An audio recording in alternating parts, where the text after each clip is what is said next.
שלום, שמי דוקטור עירית אלון, ואני היום רוצה לתת לכם טיפ שאני החלטתי להתאים לכם אותו במקום לכתוב אותו, כדי שיהיה לכם יותר פשוט לחכות את מה שאנחנו עושים כאן. אז כדי שאנחנו באמת נוכל להשתמש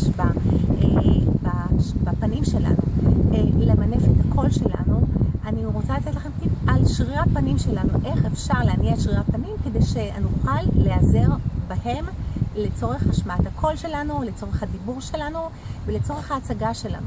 אז אנחנו נתחיל קודם כל בנשימה עמוקה, כמו שכבר עשינו בטיפים הקודמים.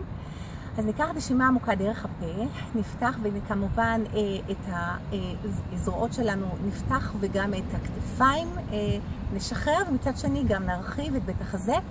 ועכשיו בואו נשתמש בפה שלנו וניתן חיוך מאוד מאוד רחב מאוזן לאוזן, אבל חיוך באמת עם תחושה של איזשהו מאמץ כדי שהשרירים שלנו באמת יעבדו ונרגיש אותם. אתם תשימו לב, והצוואר אחורנית קצת, שימו לב שאנחנו באמת עושים את זה, אנחנו מפעילים את השרירים שמתלווים לזה גם בצוואר וגם באזור המותניים, באזור השרעפת, כלומר אנחנו מפעילים בו זמנית עוד שרירים. אז בואו נעשה את זה שוב, נפתח ונסגור, שוב נפתח ונסגור. נהדר. אפשר לעשות את זה כמה פעמים, אתם תחזרו על התרגילים האלה גם אחר כך. ועכשיו בואו נוסיף עוד מפתחי פה קצת יותר גדולים, כמו אי או בלי להשמיע את הקולות, אלא רק להראות את התנועות. אז לשם. ונשים לב איזה שרירים פועלים במקביל, ושוב. ולסגור. שוב, עכשיו בואו נפתח יותר גדול.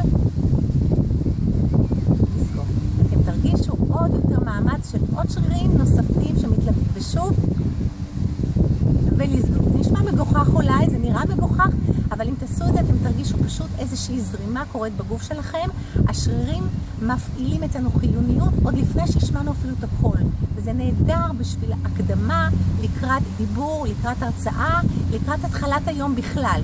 ושוב, נעשה את זה עכשיו עם כמו שזה סוג של פתיחה אחרת, ואז נרים קצת את עצמות הלחיים, כמו חיוך מעושה. ניקח את הלסת התחתונה האחורנית, צוואר אחורנית,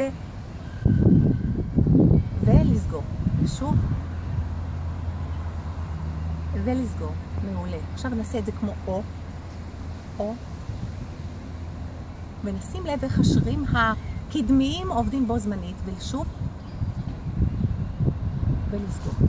ושוב. לסגור. ואפשר לנשום גם בדרך, לא לשכוח. ושוב. עכשיו בואו נעשה את זה כמו אבל חזק, ולסגור. ושוב נשימה, ושוב. ולעצור. ובואו עכשיו נרפה קצת את השרירים של הפנים עם טפיחות קלות, עם קריות כפות האצבעות, וגם כל כף על יד. תחושה כזאת של קצת גם כאן, אפשר גם על כל הגוף כמובן.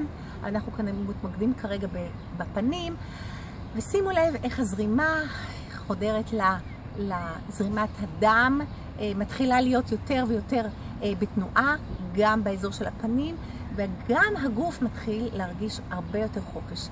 אני מזמינה אתכם לעשות את זה כמה וכמה פעמים ביום, במיוחד לפני שאתם מתחילים לדבר, במיוחד לפני שאתם רוצים להרצות, במיוחד לפני שאתם רוצים לעשות איזשהו רושם על אדם יקר וחשוב, ואפילו לפני שאתם חוזרים הביתה, כשאתם אחרי יום עבודה, אתם רוצים קצת להתעורר, קצת להיות יותר נחרצים בדרך שאתם רוצים להביא את הדברים שלכם. אז שימו לב, זאת הכנה נפלאה לשיחה נעימה יותר ולשיחה קולחת וזורמת, והדיבור כמובן יצא הרבה יותר קל ונעים. אז שיהיה לכם בהצלחה, ואם יש שאלות נוספות אתם מוזמנים להתקשר. שיהיה לכם יום טוב ובהצלחה. עירית אלון.